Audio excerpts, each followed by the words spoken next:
বুলগেরিয়াতে এদের বলা হয় রোমা। আজ আমরা এসেছি বুলগেরিয়ার ব্রাইড মার্কেটে, যেখানে প্রতি বছর মেয়েরা বিক্রি হওয়ার জন্য উপস্থিত হয়। যাই হোক, আপনি কি জানেন রোমা কারা? রোমা সম্প্রদায় যাযাবর। পুরো পৃথিবী জুড়ে তাদের সংখ্যা মাত্র ৮ মিলিয়ন। তারা যাযাবর। তাদের আদি নিবাস নর্থ ইন্ডিয়ায়। প্রায় ১০০ বছর আগে তারা রাজস্থান থেকে পূর্ব ইউরোপে ছড়িয়ে পড়ে, যেমন রোমানিয়া, বুলগেরিয়া। তাদের সংখ্যা ইউরোপীয় দেশগুলোতেই বেশি। রোমা সম্প্রদায় বলে তাদের মধ্যে কেউ কেউ মধ্যপ্রাচ্যে বাস করে। এদের মধ্যে আছে নাওয়ার এবং রোমা সম্প্রদায়ভুক্ত অন্যান্য দল। মধ্যপ্রাচ্যে তাদের সামাজিক পরিচিতি মোটেও ভালো নয়। তারা খুবই নির্যাতিত। সমাজের মানুষ তাদেরকে নিয়ে উদ্বিগ্ন। তাদের সংস্কৃতি এবং সামাজিক মর্যাদা সমাজের অন্য সম্প্রদায়ের সাথে সামঞ্জস্যপূর্ণ নয়। আজ আমরা এসেছি বুলগেরিয়ার রাজধানী সোফিয়াতে। এটি ইউরোপীয় ইউনিয়নের সদস্য, তবে ভৌগোলিকভাবে সোভিয়েত ইউনিয়নের অংশ। মনে হয় যেন পতন থেকে এখন পর্যন্ত সময় থমকে আছে। এখানকার বিল্ডিং, রাস্তা এবং ট্রেনগুলো মনে হয় যেন এখনো সোভিয়েত ইউনিয়নের অংশ। এটি খুব ছোট, দেখে মনে হয় যেন ছোট মস্কো। আজ আমরা এখান থেকে রোমো সম্পর্কে জানতে পারবো।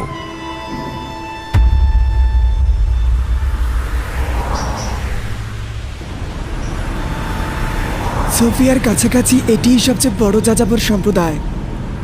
এই যাযাবর সম্প্রদায়ে বেশ চমৎকার কিছু মানুষ আছে, কিন্তু তাদের বেশিরভাগই একটি সাধারণ দৃশ্য বহন করে। আপনি যদি আশেপাশে তাকান, দেখবেন তারা অনুমতিহীন বাড়ি তৈরি করেছে। তারা নতুন স্থানে খালি জমি খুঁজে বের করে এবং বাড়ি ঘর বানানো শুরু করে। তারা এবং বুলগেরিয়ানরা একে অপরকে পছন্দ করে না। এর কারণ হলো রেপুটেশন। পানির বিল পরিশোধ করে না, এমনকি কোনো কিছুর বিলই পরিশোধ করে না। আপনি তাদের আশেপাশের পরিবেশ দেখেন, সবকিছু মাটিতে ফেলে রেখেছে। তারা আবর্জনা কোথায় ফেলছে সে বিষয়েও তোয়াক্কা করে না। তারা কাজেও যায় না, এই জন্য কেউ নিয়োগ দিতে চায় না, কারণ তারা অলস। তাদের কাছে বুলগেরিয়ান আইডি আছে এবং তারা ভোটার অধিকারও রাখে। নির্বাচনে তাদের ভোট কিনে নেওয়া যায়।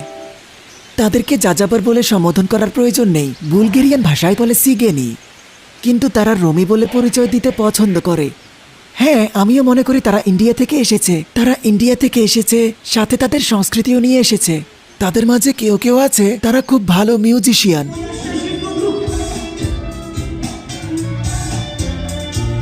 যাযাবরদের রেপুটেশন খারাপ কেন?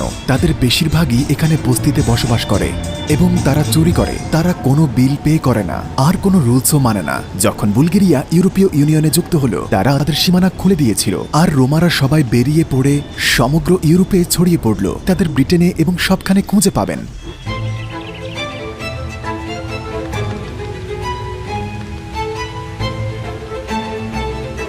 আর তাই আমরা সিদ্ধান্ত নিলাম সোফিয়া থেকে 2 ঘন্টা ড্রাইভ করব স্টেরা জাগোরাতে, তুর্কি সীমানা থেকে 2 ঘন্টা দূরে। কারণ আগামীকাল আমার ইভেন্ট আছে।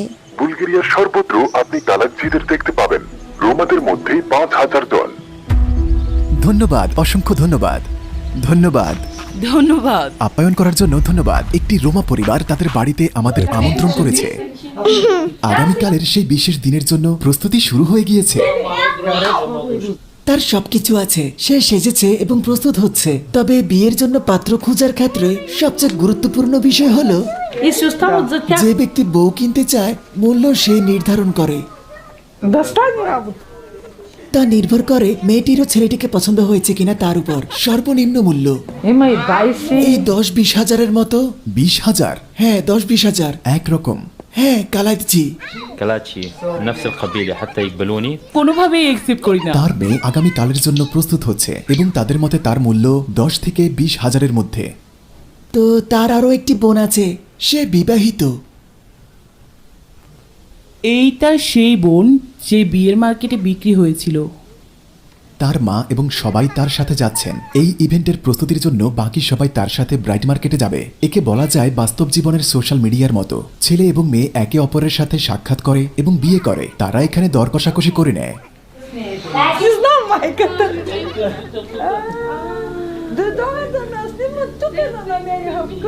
বন্ধুরা, আমরা এই মুহূর্তে কালাকজিদের বাড়িতে আছি। তাদের বাড়িটি ওইদিকে। আমরা তাদের ইন্টারভিউ নেওয়া শুরু করব।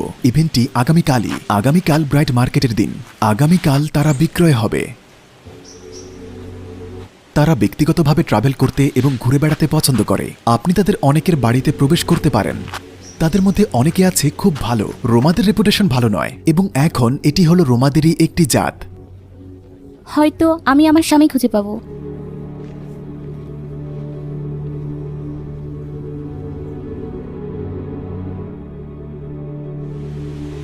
তারা প্রস্তুত হচ্ছে। সে আজকে তোমাকে বিক্রি করবে যাতে করে সে তোমার থেকে প্রচুর অর্থ পেতে পারে।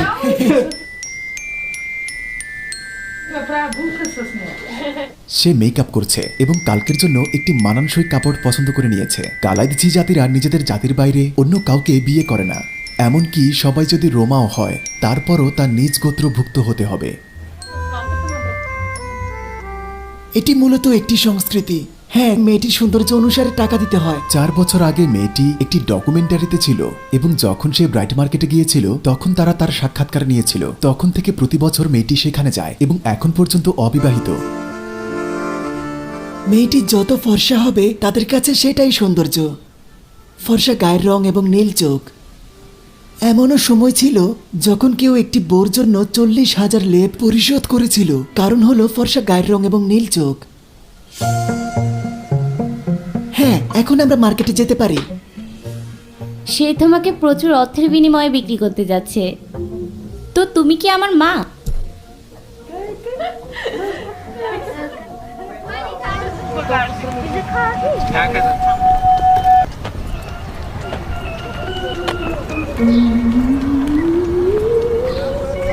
তারা সবাই এখানে আসা শুরু করেছে এবং একে একে সবাই জড়ো হচ্ছে।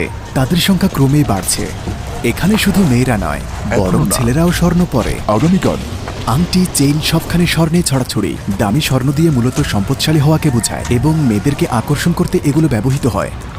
কিছুক্ষণের মধ্যেই ব্রাইট মার্কেট শুরু হতে যাচ্ছে।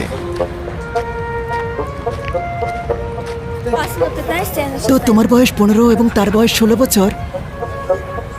তারা প্রতি বছর এখানে আসে।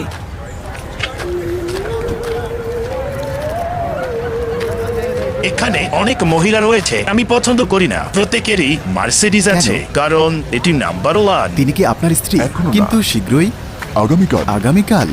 সত্যি? এইমাত্র একজন তার স্ত্রী খুঁজে পেল। তারা সম্মত হয়েছেন। তারা 2 বছর আগে বিয়ে করেছে, তবে তারা এখানে 7 বছর আগে পরিচিত হয়েছিল। তাদের এখন সন্তান আছে? হ্যাঁ, তাদের একজন সন্তান আছে। আপনি কিন্তু একজন বুলগেরিয়ান। হ্যাঁ। আপনি তাদের কেউ না? আমি যাযাবরদের মধ্যে কেউ নয়। এখানে বিয়ে করতে পারবো না। এখানে স্ত্রীও খুঁজে পাবো না। তাই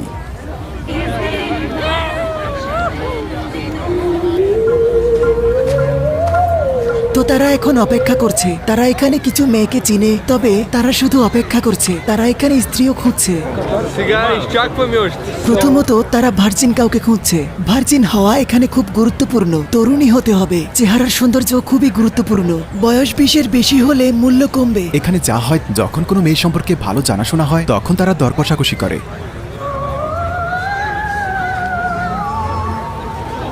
এই ইউরোপে মেয়েরা যেন পণ্য সামগ্রী।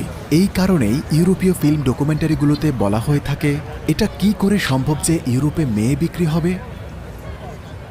এখানে মেয়েদের ভার্জিন হতে হয়। যদি সে ভার্জিন না হয় তবে তাকে কেউ বিয়ে করবে না। হয়তো তাদের নিজেদের পরিবার, সংস্কৃতি এবং ঐতিহ্য এইভাবে তাদের প্রভাবিত করেছে।